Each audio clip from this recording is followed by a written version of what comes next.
Seja muito bem-vindo para mais uma leitura anual da série. Hoje nós estamos no capítulo 3 e no capítulo 4 do livro de Atos. É isso mesmo.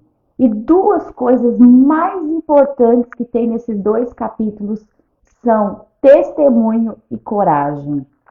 Aqui no capítulo 3 de Atos nós vamos ver Pedro e João entrando pela porta do templo e havia uma pessoa aleijada que estava mendigando ali a porta e lhe pergunta: por favor, me dê uma esmola. Mas Pedro, com ousadia do Espírito Santo, diz: eu não tenho nem prata, eu não tenho ouro para te entregar, mas o que eu tenho eu te dou, levanta e anda. E não só disse, como ajudou aquele homem a se levantar. Sabe, tem horas que a gente precisa não só falar a palavra de Deus, mas ter ações específicas de fé. E quando ele fez isso, ele foi, aquele mendigo, né, foi totalmente curado. E ali começou um grande processo de perseguição contra João e Pedro e os discípulos de Jesus. Por quê? Porque eles estavam fazendo sinais no nome de Jesus. E o mais bonito é que Pedro deixa bem claro aqui no versículo 15 de Pedro 3. Mas vocês mataram o autor da vida, mas Deus o ressuscitou dos mortos e nós somos testemunhas desse fato. Deixa eu te dizer uma coisa. Tudo que você conhece de Jesus te torna uma testemunha de Jesus. E testemunha tem que falar, testemunha tem que expor.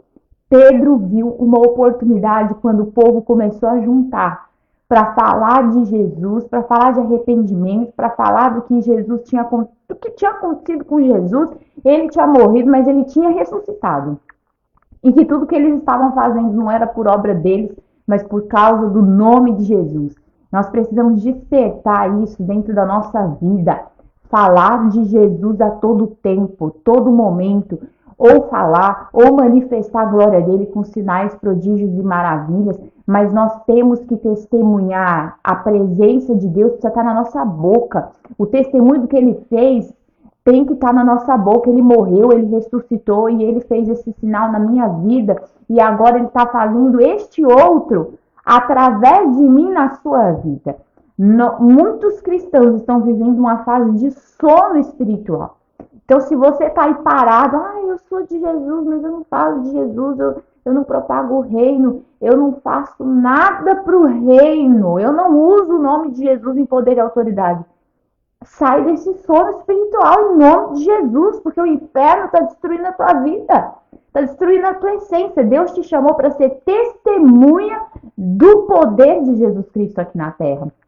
E no capítulo 4, quando eles chegam, né? Passam por todo o conselho de lideranças, né, e tudo mais, e eles proíbem eles. Vocês não vão falar mais no nome de Jesus. E Pedro responde: vocês acreditam, isso está no 19 versículo, que Deus quer que obedeçamos a vocês e não a ele? Gente, tem que ter coragem de Deus para fazer as coisas. E ele diz assim: não podemos deixar de falar do que vimos e ouvimos. Você e eu não podemos deixar de falar o que Deus tem feito na nossa vida, do que nós sabemos de Jesus Cristo, do que nós temos visto e ouvido que Jesus tem feito em todos os lugares. Não podemos deixar de falar, seja qual for o motivo, uma pressão, uma decepção, um problema, um cansaço, uma acusação, uma perseguição, seja o que for. Nada pode nos parar. Eles foram para a reunião daqueles homens discípulos do Senhor que levantaram um clamor diante do altar do Senhor. Quando você estiver passando por um problema, ao invés de você desistir, ficar amuado, ficar triste, vai levantar clamor no altar do Senhor, vai orar. E é tão linda essa oração que diz aqui no capítulo 4, versículo 29, Senhor, ouve as ameaças deles. E aí ele não fala, agora fica com dó de nós. Não, e concede a teus servos coragem para anunciar a tua palavra. Nós precisamos parar de pedir para Deus evitar situações na nossa vida e pedir coragem. Coragem para agirmos, coragem para sermos, coragem. Coragem para sermos testemunhas. E quando eles terminaram de orar, o texto diz no 31, depois dessa oração, o lugar onde estavam se reunidos tremeu, Todos ficaram cheios do Espírito Santo e pregavam corajosamente a palavra de Deus. Gente, quando você ficar cheio do Espírito Santo, tudo que você tem necessidade, ele vai encher e você vai fazer de maneira abundante em nome de Jesus. Guarda o versículo 32 no teu coração. Todos os que creram estavam unidos em coração e em mente. Não se consideravam donos de seus próprios bens, de modo que compartilhavam tudo que tinham, né? Naquela época eles se transformaram numa grande comunidade, praticamente, né, um povo, né? E é por isso que eles começaram a dar seus bens e tudo mais para manter aquela comunidade. Mas guarda 32. Todos os que creram estavam reunidos em coração e em mente. Quem sabe você faz as coisas de Deus no automático, mas a tua mente, o teu coração não estão rendidos para o propósito de Deus para a tua vida, para a igreja que você serve, para o ministério que você serve. Você está sempre distante em mente e em coração. Permita que o diabo faça isso, não.